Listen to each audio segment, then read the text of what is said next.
In the previous lecture on risk management, we discussed how we humans tend to be overconfident in our abilities to notice, assess, and manage risk.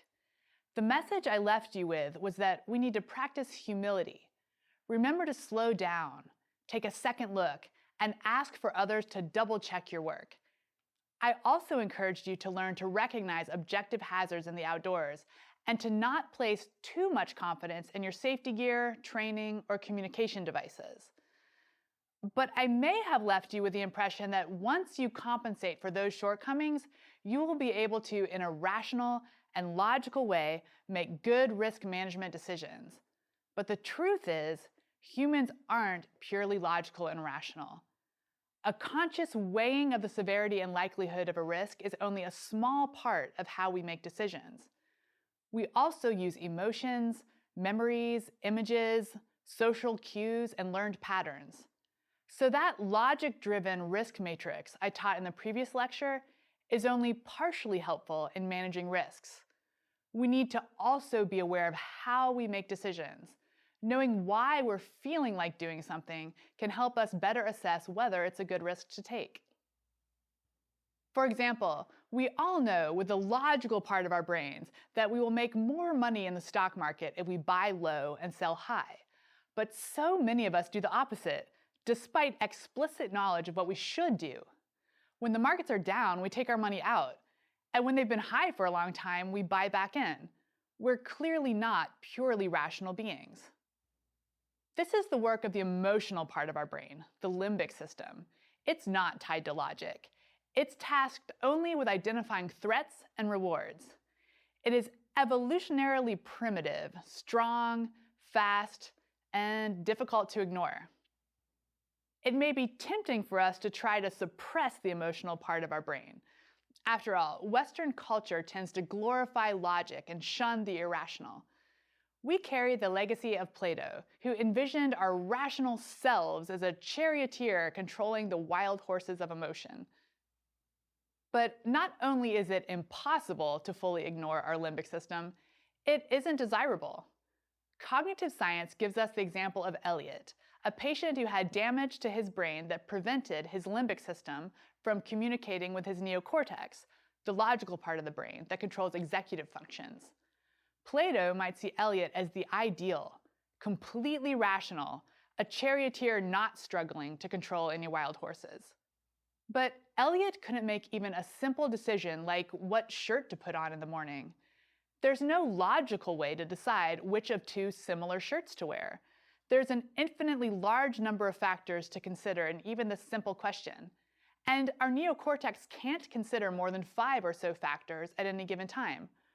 For most of us, in deciding what shirt to wear, our neocortex would contribute a few factors. Perhaps recalling that one shirt has a stain, or that we wore a particular shirt the last time we went out with the same group of people. But then we would just pick one, based on how we feel. If we can't feel, we can't decide. Usually, our limbic system serves us well. Using the patterns it's learned, it predicts pretty well how things will turn out and guides us with gut instinct. Where it can get us in trouble is where the patterns it's learned no longer apply. The outdoors is not like the built environment, where we spend most of our lives.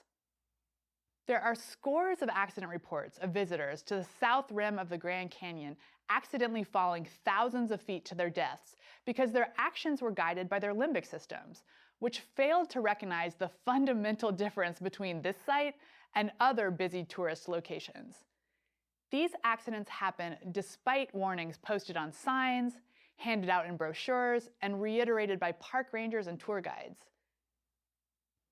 It's not that the people who fall don't know, with the logical part of their brains, that the edge is dangerous. It's just that their limbic system makes them feel like running along the trail to catch up with their family, or makes them feel like sitting on the edge with their feet dangling over, or makes them feel like looking through the viewfinder of their camera as they step forward to get a better angle for the shot. The limbic system predicts, based on past experience, that the reward will be good feelings. When the news reports an accident in the outdoors where the victims clearly failed to appropriately manage risk, people often ask, what were they thinking? More than likely, they were feeling more than they were thinking. For example, this past summer, my community on the shore of Lake Superior was rocked by a tragic accident of just the sort I described in the previous lecture. A young family from out of town was vacationing in the Apostle Islands. The family of 5 attempted to paddle from one island to the next in a small recreational kayak with no flotation, no way to keep the waves out of the cockpit, and no VHF radio. Predictably, to anyone who understands boats and large lakes, waves started to fill the boat, and it eventually swamped. Although everyone had life jackets on, no one was wearing wetsuits. Without means of calling for help, the father decided to try to swim with the 3 children towards land. The mother stayed with the sinking boat to try to send a distress call with her cell phone. It was hours before she drifted into cell coverage and was able to send a text. The father and the 3 young children died of hypothermic drowning before reaching the shore. People in town were heartbroken, but also angry. They blamed the parents for being stupid and careless. They'd say things like, "How could they possibly have thought this was a good idea?" And "Wouldn't you think if you had 3 small kids that you'd do more research about safety?" But all of these judgments are based on the erroneous assumption that humans decide in logical and rational ways, that we think rather than feel. If we want to truly learn from others' mistakes, rather than just feel smug about how much smarter we would have acted in the same situation, we need to understand how humans decide. We use emotions, memories, images, social cues, and learned patterns. When the mother was interviewed after the kayaking accident, she talked about how much her family loved water and spending time on inland lakes. She recounted happy memories of swimming and boating, and how her daughter was such a good swimmer. Her limbic system had strong and positive emotional memories of warm, sunny days spent recreating with loved ones on inland lakes. The fateful day was also warm and sunny, and the big lake doesn't look that different from an inland lake. Recognizing that pattern, the limbic system would have made her feel good about launching the kayak. She was likely motivated not only by the emotions of past events, but also by the anticipated emotions of this day. It was going to be fun family time. Her limbic system probably also drew from its catalog of images of happy families in kayaks, perhaps from the kayak sales brochure or from the tourist information about the islands. It was the height of tourist season, so when she looked out at the lake, she would have seen other people in sailboats, powerboats, and kayak tour groups. And her husband, whom she trusts, is by her side.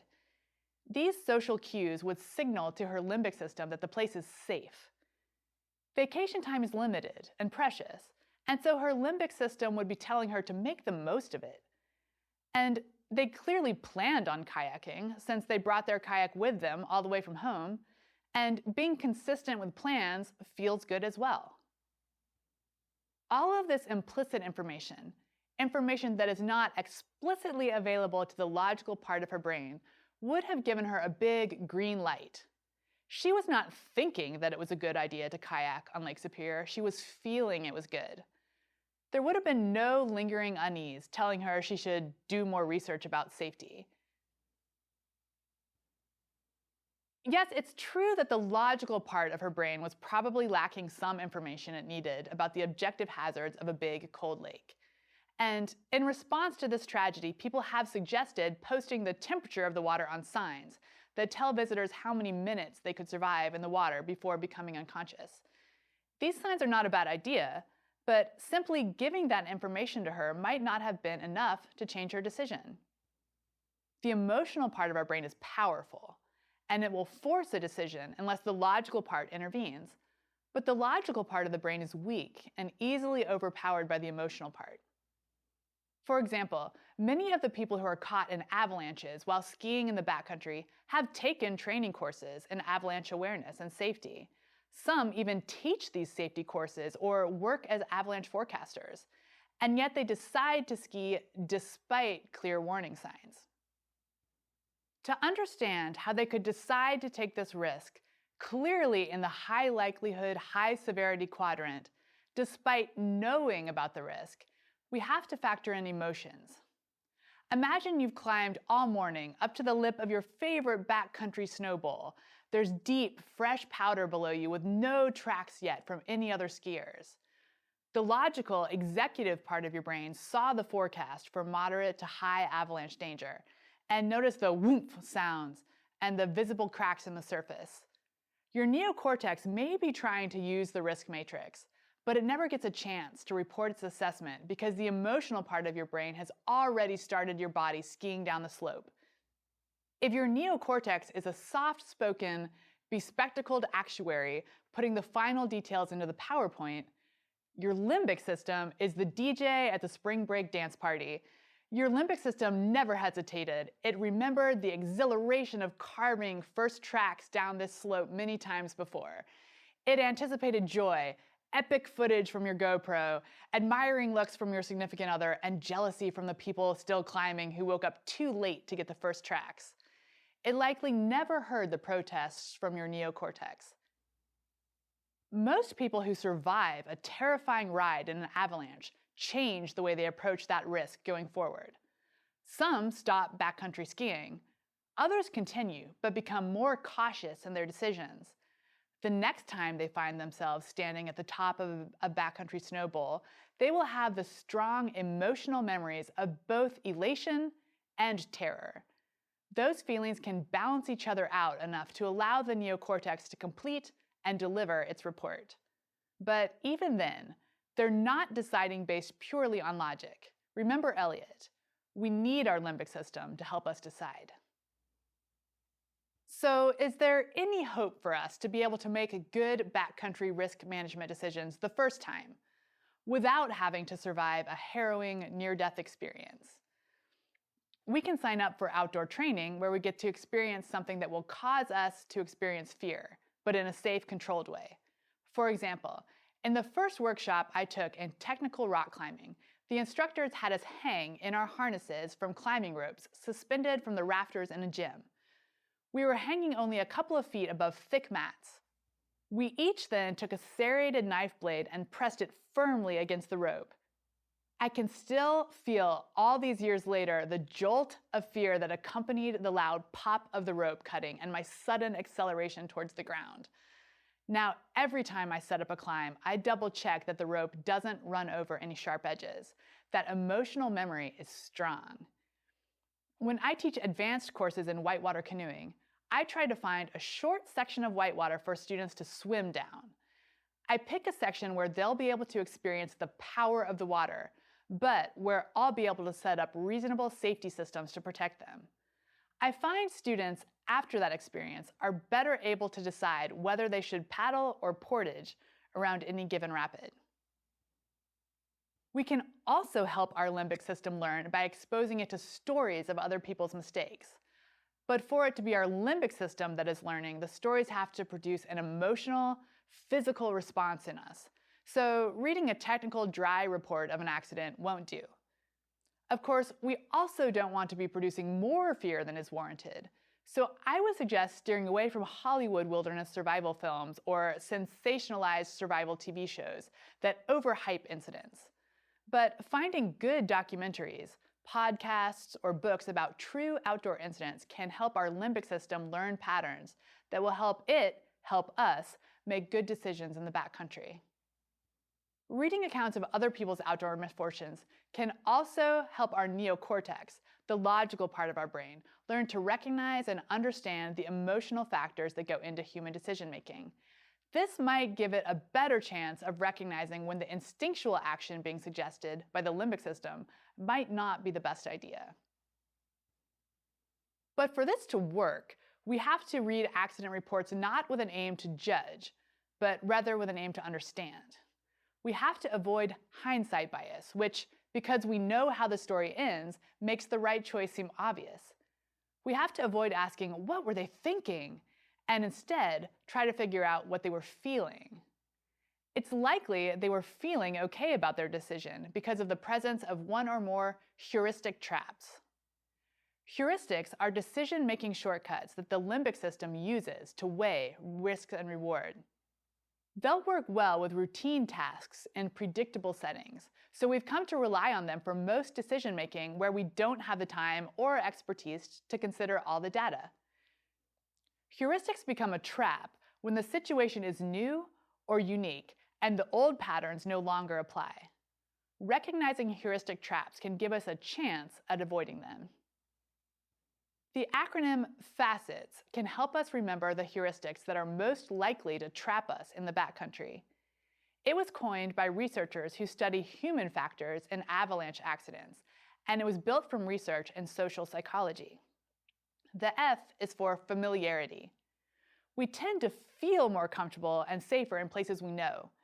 And when we're in a place that we know, we tend to rely on our past experiences in these places to guide our current actions. This saves us all the work of making new decisions from scratch every time.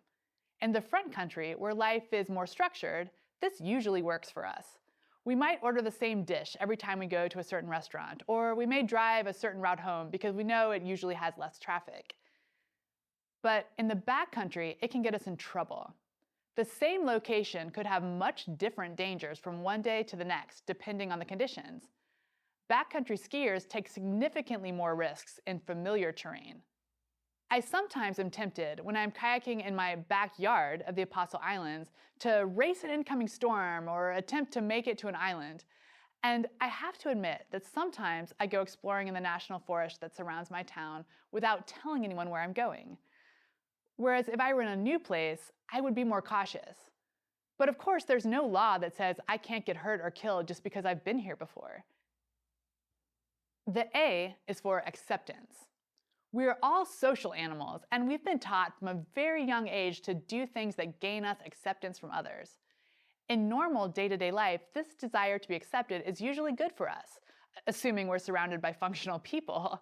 It motivates us to study in school, get a good job, exercise to stay fit, and contribute to our communities. But the backcountry operates under different rules, and some of the same skills we employ to be socially successful can backfire in the woods.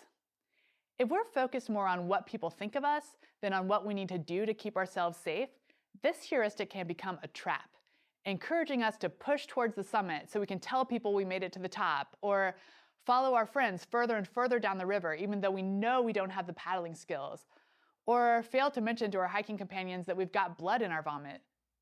This acceptance heuristic can be especially powerful if the people we're trying to impress are potential mates. The C is for consistency. It's easier for us cognitively and emotionally to stick with a decision once we've made it.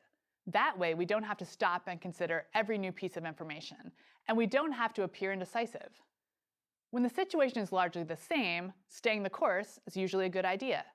But the consistency heuristic becomes a trap when conditions change, or when critical new information presents itself, and yet we doggedly stick to the plan. I was once leading a group of aspiring outdoor professionals on a canoe expedition in northern Maine, a few days after ice out. We'd camped on an island in the middle of Moosehead Lake, which is 40 miles long and 10 miles wide. When we awoke the next morning, the wind was howling and the frigid water was whipped into 4-foot waves. We discussed the risks of hypothermic drowning, should our canoe swamp, and decided it was too risky to travel until the wind died. We waited all day, and when evening was approaching, the wind hadn't abated at all. I suggested that the wind might die during the night, but that wind often picks up again once the sun comes up. I proposed an idea that we set our alarms for just before dawn, and then use the break in the wind to paddle to the shore. Then, if the wind picked back up the next day, we could at least make some progress by staying in the lee of the shore. When our alarms went off at 4 a.m., I could hear the wind whipping the trees. It hadn't diminished at all. I turned off my alarm, looking forward to sinking back into sleep. But then I heard zippers. I saw headlamps and heard people starting to break down tents. Because my students were aspiring outdoor professionals, I wanted to see how long they would continue with the plan before someone realized that it no longer made sense. So I got out of my sleeping bag, put on my dry suit, packed up my bag, carried my gear to the shore where everyone else was waiting in their dry suits next to the canoes. When they started to load boats, I spoke for the first time and asked, "Can someone remind me why we didn't paddle yesterday?" The students answered, well, the wind was too strong. Then I asked, and what is the wind doing now? It was then that they noticed the wind for the first time that morning. So every risk factor that had kept them from paddling the day before was still there. Cold water, big waves, strong wind. But now, on top of that, it was also dark. And yet, they were getting ready to load boats and without thinking, followed the plan. Plans are powerful. Practice making contingency plans. Do this from the comfort of your home. Spread out the maps and think about what options you might have if things go poorly. The E is for expert. In life, if we don't have all the information, time, or expertise we need to fully understand a decision, it's usually a good idea to ask someone who knows more about it than we do. We trust doctors, scientists, and financial advisors. Usually, it works out. But society has standards and structures that help assure us that certain professionals have certain skills. In the backcountry, in groups without a professional guide, a de facto leader often emerges, who might not have any more knowledge or skill about the situation than the rest of the group. But the expert heuristic makes us feel that we should trust that person's judgment, and it encourages us to ascribe skills and knowledge to them that they might not possess. The leader may just be the person with the biggest personality, or the person with the most social status, or the person with just slightly more backcountry experience than the rest of the group. They don't necessarily know how to navigate off trail, but when they state with confidence that we should follow them through the thick underbrush, we may feel compelled to follow. This is when the expert heuristic becomes a trap. Groups of inexperienced people in the backcountry would be safer if they would make decisions by consensus rather than following an inexperienced leader. For example, groups of inexperienced backcountry skiers that make decisions by consensus expose themselves to far fewer avalanche dangers than groups where a de facto leader emerges. Even groups with professional guides can fall victim to the expert heuristic trap if they assume the guides are infallible. Famously, author Jon Krakauer, during the ill-fated climb of Everest, described in his book Into Thin Air, recalls seeing one of his professional guides acting confused and struggling with his oxygen tank. Krakauer knew enough about high-altitude illness to recognize that the guide needed help, but the expert heuristic made him feel that the guide must be okay. If you're in a group with a guide, if something doesn't seem right to you, overcome your reticence and ask them. The T is for tracks, as in the desire to be the one to get the first tracks down the fresh powder. This is shorthand for scarcity. They just needed a T rather than another S to make a good acronym. This heuristic tells us that if there is a low supply but a high demand for something, it must be a good investment. It certainly works in the market, but in the backcountry, just because something is prized doesn't mean going for it will turn out well for us. Backcountry skiers are more likely to ski a potentially unstable slope if they can see other people climbing behind them who they think might get that first track if they don't. There are many backcountry scenarios, other than wanting first tracks, where the scarcity heuristic might influence us. The chance to spend the night in a popular fire lookout tower that can't be reserved, but that is available first come, first served. A desire to get the prime campsite on the other side of the portage. A highly coveted permit to paddle a western river. If our desire to get the prize makes us ignore the risks, the scarcity heuristic has become a trap. The S is for social facilitation. The mere presence of other people, regardless of their skill level, can influence our risk-taking behavior. This heuristic is interesting because it doesn't always work in the same direction. If we are confident in our skills, the presence of other people around us makes us more likely to take risks. But if we are not confident in our skills, the presence of others might make us less likely to take a risk. We can see this heuristic at work through reading accident statistics from tourists at the Grand Canyon. There are many reports of very confident people showing off in front of others by jumping from rock to rock over a steep drop-off or walking on top of a railing and, predictably, slipping and falling to their deaths. But on the flip side, for people hiking down into the canyon, the most significant risk factor for them falling to their death is being alone. The assumption is that when people with a companion might voice aloud their desire to climb up a steep crag or jump over a chasm to a rock outcropping, their companion might say something along the lines of, that seems a little risky to me. And because they are not confident in their skills, they reconsider. Now that you know about the emotional part of our brains and how it decides, be on the lookout for its influence. When you feel that you want to do something risky, stop for a moment and ask yourself why you feel that way. Are you inadvertently taking patterns you've learned from the front country and using them to guide your decisions in the back country? Do you need to go back to the risk matrix and revisit your initial assessment? Once you've done that, practice thinking negatively. We humans have an optimism bias. We tend to visualize everything turning out okay. This makes it very difficult to accurately judge the likelihood or severity of an incident. To help myself think negatively, when I'm considering whether or not to take a risk, I visualize the news headlines if it were to go badly.